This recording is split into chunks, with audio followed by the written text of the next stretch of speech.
आमच्या YouTube चॅनलला subscribe करा, महानकारी न्यूज सबस्क्राइब करा आणि नोटिफिकेशन ऑन करा। नोटिफिकेशन ऑन केल्यामुळे आमचे अपडेट आपल्यापर्यंत सतत पोहोचेल।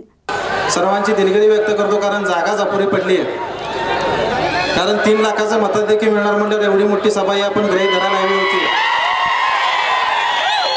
या ठिकाणी बोलण्यासारखे मुद्दे बरेच होते, पण थोडक्यात आवरायचं आहे। भावांनो, अखंड देशामध्ये हातकणंगले लोकसभा मतदारसंघामध्ये सर्वांचं लक्ष लागून राहिलं आहे।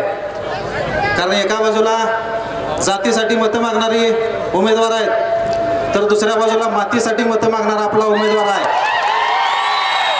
मी सुद्धा एक मराठा आहे। या ठिकाणी जातीपातीच्या नावावर जर कोण राजकारण करत असेल तर त्याला ही शिरोळची स्वाभिमानी जनता उत्तर दिल्याशिवाय राहणार नाही, एवढंच या निमित्तानं सांगतो।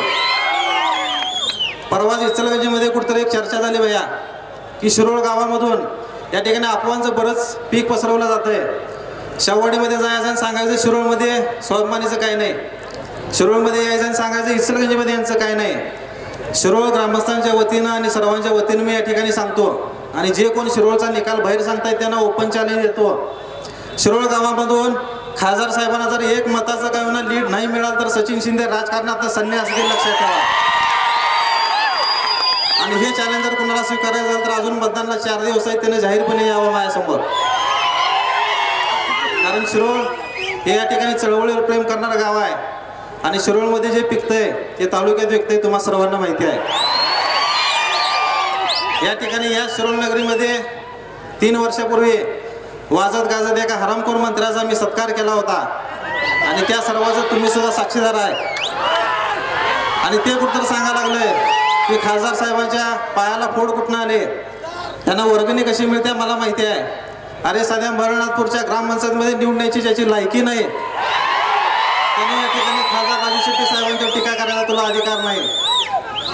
खासदार साहेब ज्यावेळी आमदार होते त्यावेळी धुळ्याची डेरी उडवून घरामध्ये बसलेला हा माणूस, याला साहेबांनी या ठिकाणी राजकारणामध्ये आणलं, आणि त्यावेळी त्याला सांगितलं होतं की मी जरी भविष्यात आमदार झालो नाही, खासदार झालो नाही, तरी सुद्धा मला जी 50,000 रुपये पेन्शन मिळणार आहे त्यातली 25 तुला देतो आणि 25 माझ्यासाठी ठेवतो। जाहीर सभेत ज्याने ते वक्तव्य केलं होतं त्या सर्वांची व्हिडिओ क्लिप तुमच्याकडे आहे। त्यातनं जे वक्तव्य राहिले त्याचं एक तुम्हाला मी उदाहरण देतो की ज्यावेळी या सदाभाऊचा इतिहास लिहिला जाईल त्यावेळी नेत्यासंघ गद्दारी केलेला सदाभाऊ हा इतिहास तुम्हाला लिहिता येणार नाही, हा वाक्य या गद्दाराचं होतं, लक्षात ठेवा।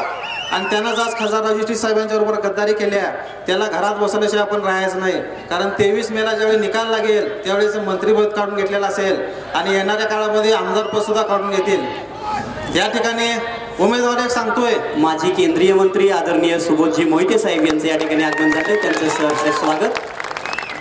शिवसेना भाजपचा असणारा उमेदवार या ठिकाणी सांगतोय की येणाऱ्या काळामध्ये तरुणांच्या हातामध्ये मला दगड द्यायचा नाही, मला पेन द्यायचा आहे। अरे बाबा, तुझ्या घरात 35 वर्ष खासदारकी होती, 10 वर्ष तू जिल्हा परिषद सदस्य होतास, एखादी सेस्पेन तर द्यायची, सस्पेन्सिल आलास मतदारसंघामध्ये तू निवडून गेला, परत कधी आला काय हो? या ठिकाणी बरेच जण त्याला पूर्वी त्यांच्या मातुश्री खासदार असताना भेटायला गेले असतील। हे शाहू महाराज केंद्रीय मंत्री, माजी केंद्रीय मंत्री सुबोध मोहिते साहेबांचं या ठिकाणी शिरोळ नगरीच्या वतीने सहर्ष स्वागत करतो। या ठिकाणी यांना भेटायला गेल्यानंतर 9ला माणसं जाऊन बसायचे, आणि हे महाशय 1 वाजता खाली यायचे, यावेळी जिल्हा परिषद सदस्य होते। या ठिकाणी मला सांगा, एवढा मोठा जनसमुदाय येतो उपस्थित आहे, आपल्यापैकी कुणाकडे धैर्यशील मानेचा मोबाईल नंबर आहे काय? आणि खासदार साहेबांचा कुणाकुणाकडे आहे? हाच फरक आहे, लक्षात ठेवा।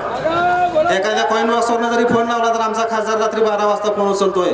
पहिला यांच्या 3 पीएना भेटायला लागतंय, यांच्या गावातल्या नेत्याला भेटायला लागतंय, यांच्या तालुक्यातल्या नेत्याला भेटायला लागतंय, आणि मग कुठं रुईकर कॉलनीचा दरवाजा उघडतोय। हे वास्तव आहे, आणि यांनी आम्हाला राजकारण शिकवून नाही, एवढं लक्षात ठेवा। मी या ठिकाणी मुद्दा म्हणून सांगतो की इचलकरंजीचे आमदार वारणेच्या पाण्याचं राजकारण करतायत।